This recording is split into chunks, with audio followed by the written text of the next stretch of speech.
इस WhatsApp number पे भेज सकते हैं 7568350069।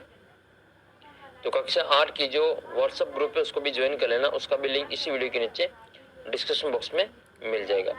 तो क्लास 8 की सामाजिक विज्ञान का एसएसटी का पेपर इस वीडियो में हम देख लेते हैं।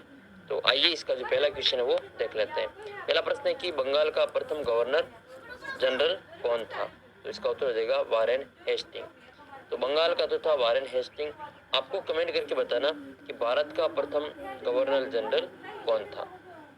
दूसरा प्रश्न है महाराजा रणजीत सिंह कहाँ के राजा थे? अवध के थे, बंगाल के थे, सतारा के थे या फिर पंजाब के थे? सही उत्तर हो जाएगा इसका पंजाब। नेक्स्ट है चंपारण आंदोलन की शुरुआत कब हुई थी? 1917 में, 1920 में, 1922 में, 1930 में? तो चंपारण आंदोलन की जो शुरुआत है वो 1917 में हुई थी। नेक्स्ट है चौथा क्वेश्चन है मध्य प्रदेश में घुमंतू खेती को क्या कहा जाता है? झूम खेती, रेगड़ कहते हैं या बेवड़ कहते हैं, इनमें से कोई नहीं। इसको बेवड़ भी कहते हैं, बेवर भी कहा जाता है या वेबर भी कहा जाता है। तो बेवड़ या इसका आंसर होगा। भारतीय संविधान का जनक किसको कहा जाता है? तो भारतीय संविधान का जनक महात्मा गांधी को, वल्लभ भाई पटेल को, डॉक्टर भीमराव अंबेडकर को या जवाहरलाल नेहरू को? इसका जो सही उत्तर है वो डॉक्टर भीमराव अंबेडकर को भारतीय संविधान का जनक कहा जाता है। अच्छा, हमारे संविधान दिवस कब मनाया जाता है? कितनी तारीख को हमारा संविधान दिवस मनाया जाता है? अगला प्रश्न है जनता द्वारा चुने गए लोकसभा के प्रतिनिधियों को क्या कहा जाता है? पार्षद कहते हैं, सांसद कहते हैं, विधायक कहते हैं या फिर पंच कहते हैं? तो लोकसभा और राज्यसभा में जो भी प्रतिनिधि होते हैं उनको सांसद कहा जाता है, एमपी कहते हैं उनको अंग्रेजी में, मेंबर ऑफ पार्लियामेंट।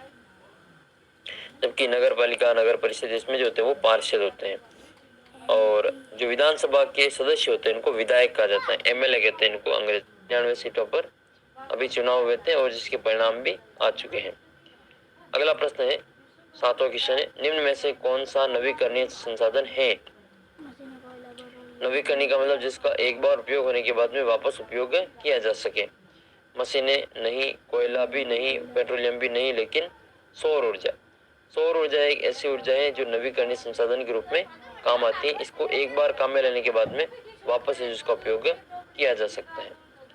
8वां प्रश्न है कौन से ग्रह को जल ग्रह कहा जाता है? तो जल ग्रह यानी कि वाटर प्लांट। तो ये पृथ्वी को कहा जाता है क्योंकि इतना पानी होने के कारण ये जो पूरा पृथ्वी है आपको नीली दिखाई देती है, इसलिए इसको ब्लू स्टार भी कहा जाता है। जलियांवाला बाग हत्याकांड कहाँ पर हुआ था? अमृतसर में, पंजाब में? कौन सी संस्था बनाती है? तो ये रेड डाटा बुक तैयार करती है, रेड डाटा बुक। फिर क्वेश्चन नंबर 11 से लगा के 12, 13, 14 और 15 में रिक्त स्थानों की पूर्ति करनी है। मराठा शक्ति को सर्वप्रथम किसने संगठित किया था? तो मराठा शक्ति को सर्वप्रथम संगठित किया था वो शिवाजी महाराज ने किया था। तो शिवाजी की माता का नाम आपको कमेंट करके बताना है कि शिवाजी की माता का नाम क्या था। नेक्स्ट क्वेश्चन है राजस्थान में सर्वाधिक उपलब्ध खनिज कौन सा है? तो रॉक फास्फेट सबसे ज्यादा उपलब्ध खनिज है। इंपॉर्टेंट क्वेश्चन है ये, रॉक फास्फेट सबसे ज्यादा उपलब्ध खनिज है। सुल्तान कहाँ के शासक? आयवी के बच्चों को मजदूरी। जेम्स मिल ने भारतीय इतिहास को हिंदू, मुस्लिम, ईसाई बच्चों को मजदूरी पर रखना एक अपराध का काम होता है। अगला प्रश्न है क्वेश्चन नंबर 16 से लगा के 20 तक आपको सत्य असत्य बताना है। तो 16वां क्वेश्चन है कि जेम्स मिल ने भारतीय इतिहास को हिंदू, मुस्लिम, ईसाई 3 कालखंडों में बांट दिया था। सही है ये। आंध्र प्रदेश का लब्बड़िया समुदाय है जो गाय भैंस का झुंड पालता है, तो ये भी सत्य है। भारतीय संविधान अपने नागरिकों को मौलिक अधिकारों का आश्वासन देता है। 19वां क्वेश्चन है हमारे देश में 26 जनवरी 1950 को आजाद हुआ था। तो हमारा देश 26 जनवरी 1950 को आजाद नहीं होता, आजाद तो हुआ था 15 अगस्त 1947 को। 15 अगस्त 1947 को हमारा देश आजाद हुआ। 26 जनवरी 1950 को अपना जो संविधान है वो लागू हुआ। 20वां प्रश्न है राजस्थान में 1857 की क्रांति का शुभारंभ 28 मई को हुआ था। तो इसका उत्तर बिल्कुल सही है, 28 मई को ही शुरू हुई थी। फिर कुछ क्वेश्चन है मैं आपको बता देता हूँ, उनको आपको किताब से तैयार कर लेना है। यूरोपीय व्यापारी कंपनियां भारत की तरफ क्यों आकर्षित हो रही थी? अगला प्रश्न है, भारतीय संविधान में उल्लिखित मौलिक अधिकारों का आपको वर्णन करना है, क्या मतलब है। रॉलट एक्ट क्या था, इसके बारे में वर्णन करना है। राजस्थान में 1857 की क्रांति के क्या क्या कारण रहे थे, उनका आपको यहाँ पे वर्णन करना है।